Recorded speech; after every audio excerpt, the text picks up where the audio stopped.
Hi everyone, it's Susan and I'm going to show you a couple of tricks. Now I wanted to do something with glitter paper or glitter card, digital of course, and I found I didn't have any in my materials. So I thought, how am I going to do that? So I'm going to show you a quick tip on how it can be done. You click on stencils and you select shapes. One of them is a rectangle, which when you bring it in here, it gives you a frame.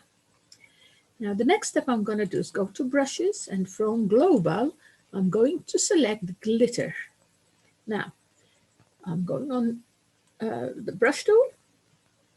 I'm going to make sure that I've got the points, I like them about 32, and everything else I can leave it as is. Click on the glitter and I'm going to select the silver glitter, and with my tool I'm going to do a bit of drawing. Now try not to keep cutting it. If you do one and you keep going, it becomes one whole line that fills up your sheet. So as much as possible, leave it as one whole line. But it doesn't matter if you go over the edge. Once you have it roughly how you like it, just release the mouse and you'll get your line. Now if you see that black in there, that's because on the colors I have a black fill. So if I do an empty fill, I would have got all in gray. I'm going to do it again on the black because I want it all gray. All right.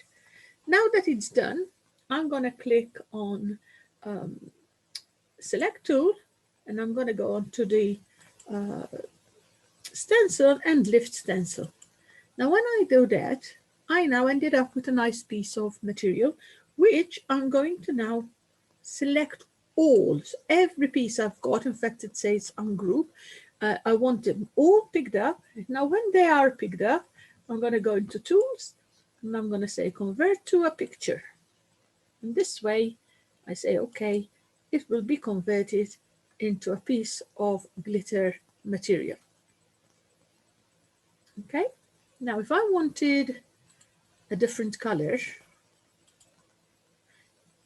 I'll have to change the color like so and maybe go to a little lighter color, maybe no line. So I can have it like so if I wanted to.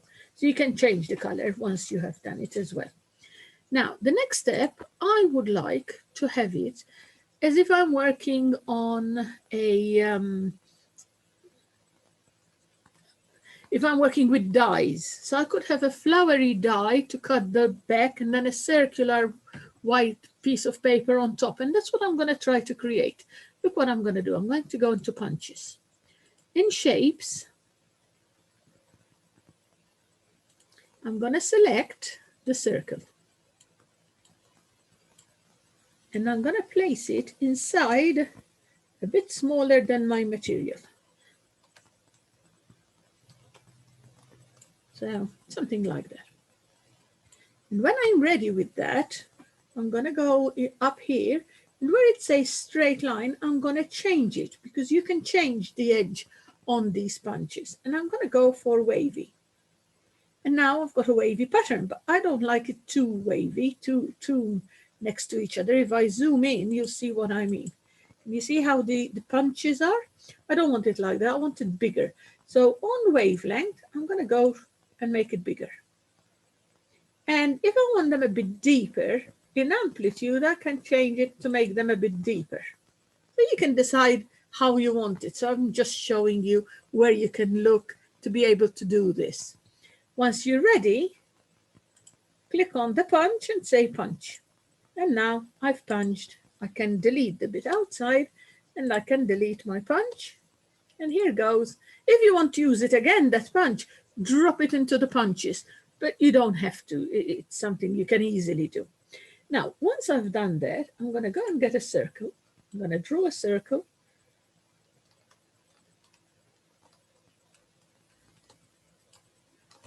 Decide on the size. I can change the size afterwards, but I'm going to place it somewhere there, like so. And if I want to be exactly perfect, I can pick up the two and say align center and align middle.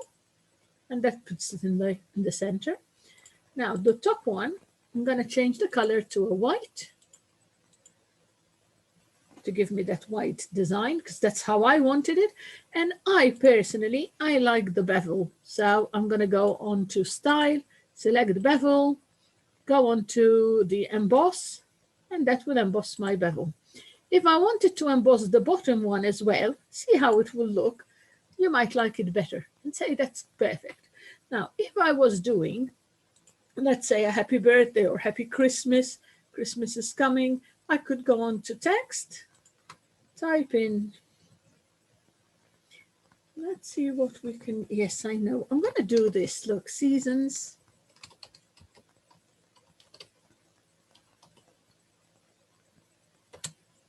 Greetings.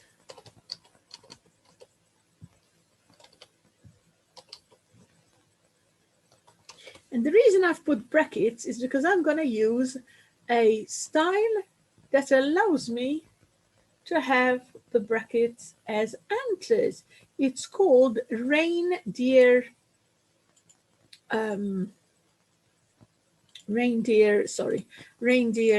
font. If I went to find it, reindeer font, it will give me a nice reindeer antlers on it. Now, if I see it like that and think, you know what, I'd rather have that one and this one, I'll pick them up together like that. You can group them, you can do whatever you like to them.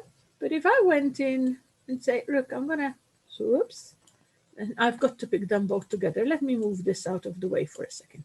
So if I pick these two up and then group them, and I go and say, you know what, I don't want them a circle, I want it as an oval. You can then place that there, and you've got a beautiful tag, which you can then make the text a little bit bigger, even still, like so. Place it in the center. Change the color if you wish. Maybe red, who knows? And there you go. You've got a nice tag to go on your Christmas cards. I hope you like the idea. Try to experiment. That's what it's all about. Enjoy. And till the next video, please do remember to give me a thumbs up on YouTube if you want me to keep putting them there. Thank you. Bye-bye.